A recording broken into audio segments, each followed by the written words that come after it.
Eu queria começar com o Ângelo aqui por uma questão mais básica. A gente tem se falado muito de reforma trabalhista, mas me parece que o termo reforma trabalhista é bem genérico, bem geral e no fundo ele esconde mais do que esclarece do que realmente se trata. De maneira mais objetiva, o que é a reforma do trabalho? Boa tarde, né, Sérgio? Bom dia, no caso. A reforma trabalhista, na realidade, ela vem com esse viés aí de precarizar direitos, de reduzir direitos trabalhistas. São vários projetos que envolvem, não apenas o projeto 6787, que esse é o chamado projeto de reforma trabalhista, mas a grande reforma foi feita ultimamente com a aprovação do projeto de terceirização, que é um projeto que permite, da forma como foi aprovado, ele permite que se interprete a possibilidade de terceirizar em todas as atividades da empresa. Por mais que nós entendamos que o texto é tão ruim e vai trazer tanta insegurança jurídica que ele por si só não permite essa terceirização. E essa questão com relação à terceirização, junto com a reforma trabalhista, eles não vão criar, diferentemente do que o governo alega, ele não tem o viés de criar emprego, ele não vai criar emprego, isso é algo certo. Nós temos a convicção que esse projeto, tanto de terceirização que já foi aprovado, é a Lei 13.429, como o PL 6787, não vão criar emprego. E ao contrário do alegado, vão gerar um desemprego ainda maior, vão reduzir direitos e benefícios daqueles trabalhadores que hoje já estão empregados, tá? Porque você vai possibilitar que se reduza remuneração, que se reduza benefícios, que se reduza melhoria das condições de saúde e segurança, e com isso você tem um aumento indiscriminado de acidentes de trabalho, o que gera uma repercussão social muito negativa. Então, esse projeto não tem esse viés, ele tem o viés de baratear os custos de mão de obra. É isso que o setor produtivo quer e é isso que o governo federal tem feito para tentar flexibilizar e precarizar as condições de trabalho. Essa é a nossa percepção. Me parece que é claro que isso trará um prejuízo para o trabalhador, mas e para a justiça do trabalho? Qual o impacto que isso pode ter? Só para pegar o gancho do que o Ângelo estava falando, cumprimento todos os telespectadores da Marco Zero e agradeço a oportunidade de falar nesse meio de comunicação tão independente. Mas só para pegar o gancho que o Ângelo estava falando, eu gostaria de frisar que o governo anuncia uma modernização da legislação do trabalho e aprova no Congresso um projeto de lei de 1998, ou seja, de quase 20 anos atrás. Então, o que está por trás destas modificações é exatamente aquilo que o Ângelo estava falando. Baratear custos de produção em detrimento da precarização de direitos trabalhistas. Pagar, em português mais claro, pagar salários menores, ampliar a jornada sem pagamento de horas extras, promover a rotatividade da mão de obra sem os custos das verbas decisórias. Ou seja, baratear custos, rodar a mão de obra, transferir responsabilidade. A reforma implementada pelo governo assenta-se nesse tripé. Anuncia ainda o governo que tais reformas gerarão segurança jurídica. Segurança jurídica, nem mesmo a que eles anunciaram, que era a segurança jurídica do capital, a reforma trabalhista trará. A Lei 13.429 desloca apenas o eixo das discussões que hoje se apresentam na Justiça do Trabalho. Em sede de terceirização, o que se discute na Justiça do Trabalho é se é através de atividade fim ou atividade meio. A partir da Lei 13.429, outros eixos de interpretação serão manejados nas ações judiciais do trabalhista. A Justiça do Trabalho será chamada a dizer se aquela terceirização é de serviços determinados e específicos, se há subordinação jurídica direta em relação ao tomador e outras situações relacionadas ao princípio da igualdade salarial, que envolve o empregado da empresa tomadora e o empregado terceirizado num patamar jurídico de proteção inferior.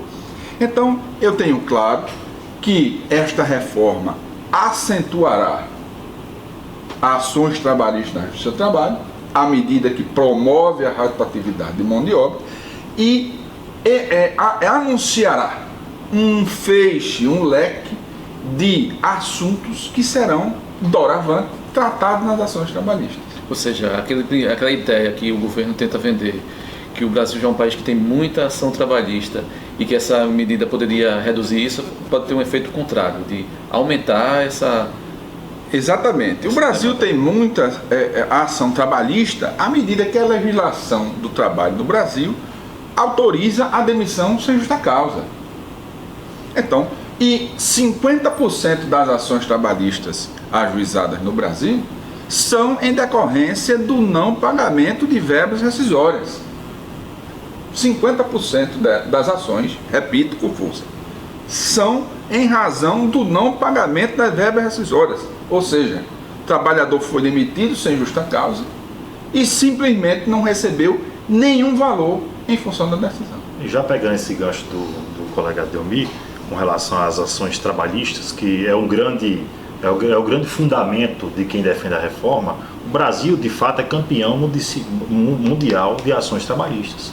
Mas eles escondem o fato que o Brasil também é campeão mundial de ações, de processos, em todas as justiças, respondendo à Justiça do Trabalho por tão somente 6,8%. Então não dá para você colocar na conta da Justiça do Trabalho esse problema de excesso de judicialização. As justiças estaduais de todos os estados da federação respondem por 79,8%. Então a grande massa de processos está na Justiça dos Estados. A própria Justiça Federal responde por 13%. São dados do Conselho Nacional de Justiça.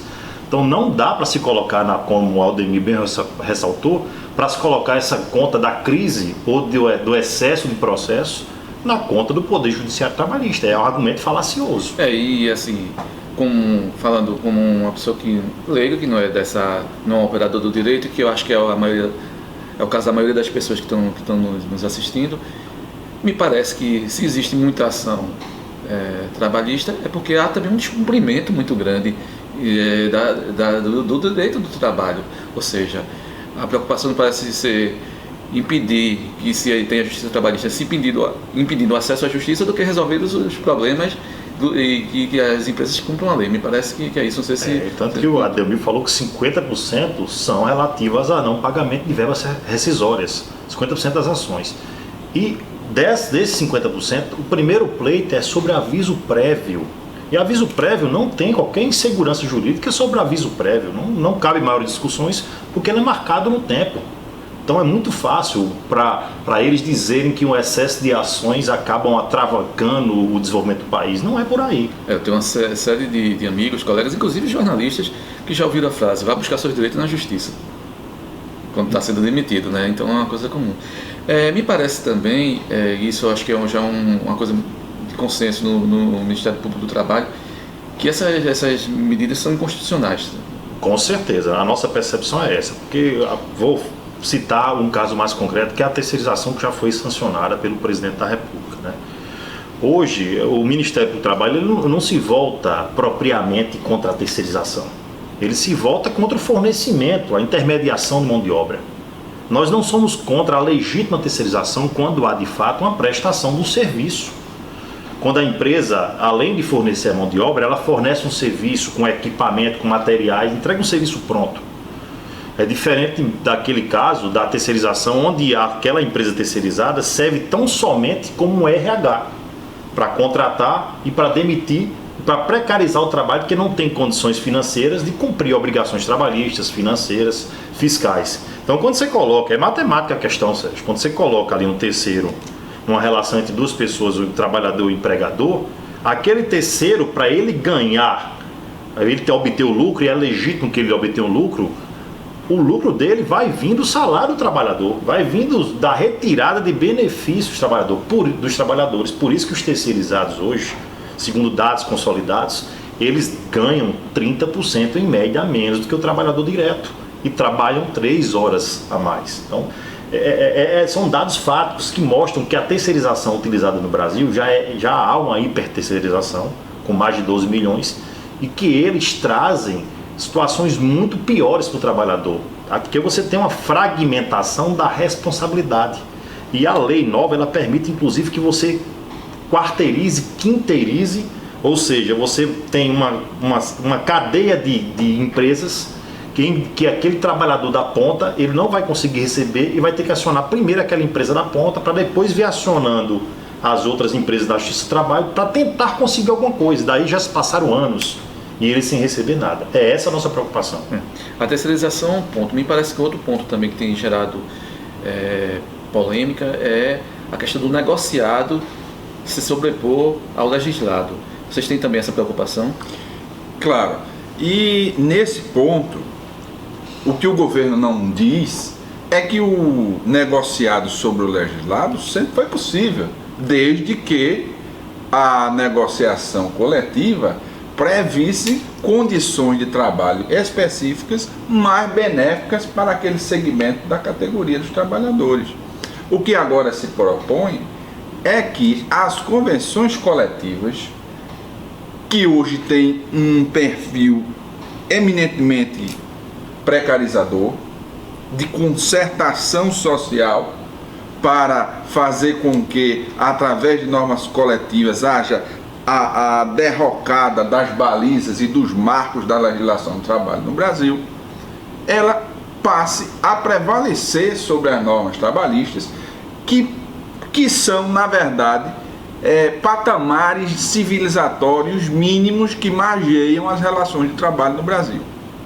Então, dizer da prevalência do negociado sobre o legislado é dizer que as leis trabalhistas devem ser flexíveis para atender às necessidades do capital, para fazer baixar o marco balizador e protetivo das leis do trabalho no Brasil.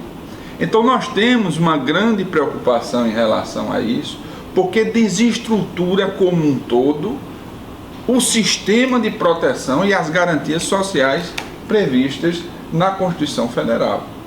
Então, nesse sentido, a prevalência do negociado sobre o legislado, tal qual está sendo propagada pelo governo, é muito danosa para os trabalhadores e vai além, sobretudo, das possibilidades expressamente que constam no artigo 7º da Constituição Federal. O que a Constituição autoriza flexibilizar, ou seja, prever situações ou patamares inferiores aos legais, jornada, redução salarial e turno de revezamento. Tirando essas três possibilidades, a Constituição não autoriza. E por isso, no link que o Fabiano estava falando, essas normas encontram impeditivo constitucional. Claro, porque afrontam cláusulas pétreas da Constituição Federal. Me parece que nesse pacote todo também tem, além da precarização das relações de trabalho, o enfraquecimento da representação sindical. Não sei se você consegue enxergar isso também. Não, com certeza. Há um movimento do governo em se enfraquecer os sindicatos. Hoje já sabemos que temos falhas no sistema de representatividade sindical. O Brasil não é um modelo a ser adotado, assim, um modelo avançado. Nós podemos melhorar muito. Mas a partir do momento que você dar força aos sindicatos para que eles possam negociar condições abaixo do previsto na lei, eu cito como exemplo a possibilidade, para ficar bem claro para o trabalhador, de o sindicato negociar jornadas com 13, 14, 15, 16 horas diárias, tá? Sem qualquer tipo de contrapartida, diminuindo o intervalo entre a jornada para 30 minutos, com a possibilidade, Sérgio, de tirar, por exemplo, o registro de ponto. Que segurança jurídica vai trazer para o trabalhador ou para o bom empregador você retirar o registro de ponto? Isso aí só pode ser para se logo completar do trabalho do empregador, do empregado, quer dizer. Então, não vemos positividade nisso, nada positivo nisso. Com relação à questão da representatividade, o próprio relator já falou que quer retirar a contribuição sindical obrigatória, ou seja, diminuir o financiamento dos sindicatos, que já são fracos hoje. Nós temos bons sindicatos, mas temos uma gama de 17 mil sindicatos. Dentre esses, temos muitos sindicatos aí que não têm qualquer tipo de legitimidade, nunca negociaram. E você vai dar esse cheque em branco, essa carta branca, para que esses sindicatos que não têm qualquer tipo de luta em favor da classe trabalhadora que eles representam, possam negociar condições muito piores do que hoje está previsto em lei. Então é você dar muito poder para sindicatos que não têm qualquer tipo de poder para negociar, e muitos dos quais até se locupletam da situação e são mancomunados com o setor produtivo, são excepcionais, mas existem, e isso você acaba dando margem para uma redução significativa de direitos trabalhistas. Não dá para a gente concordar com isso, de modo algum. E a tendência, já que o senhor já falou da inconstitucionalidade dessas coisas e de uma série de vícios e distorções que existem nesse conjunto de legislações que estão sendo propostas, que isso vai parar no Supremo Tribunal. E não é animador, né? Não, a perspectiva da jurisdição constitucional exercida pelo Supremo, se tratando de direitos sociais, recentemente tem demonstrado que o cenário não é animador. E é até mais danoso para o mundo do trabalho à medida que as decisões do Supremo têm caráter vinculante em relação ao que declara o restante da magistratura e do Poder Judiciário trabalhista. Enquanto as normas oriundas do Parlamento, os magistrados do trabalho podem exercer o controle de constitucionalidade de maneira difusa nos processos que apreciar, afastando a aplicação de determinada norma ou ferir outra norma mais benéfica ou ainda, sobretudo, ferir princípios constitucionais. Com a declaração do Supremo em nível de jurisdição constitucional, essa possibilidade fica dissipada. Então, é uma situação, essa precarização a partir do que declara o Supremo Tribunal Federal em se tratando de direitos sociais, é algo, de fato, muito preocupante para aqueles que militam na área trabalhista. Os senhores, de certa forma, traçaram um cenário, digamos, pessimista. E, para encerrar, e já umas considerações finais dos senhores, o que fazer agora? Em primeiro lugar, eu gostaria de dizer que a classe trabalhadora e todos aqueles que militam no mundo do trabalho, na área trabalhista, jurídica, desde o judiciário trabalhista, devem, sobretudo, se engajar, se informar a respeito do que está acontecendo, porque as reformas apenas começaram, existem outras leis que estão estão em andamento no Parlamento, no Congresso Nacional, como o PL 6787, como o PLS 218/2016, que trata do trabalho intermitente.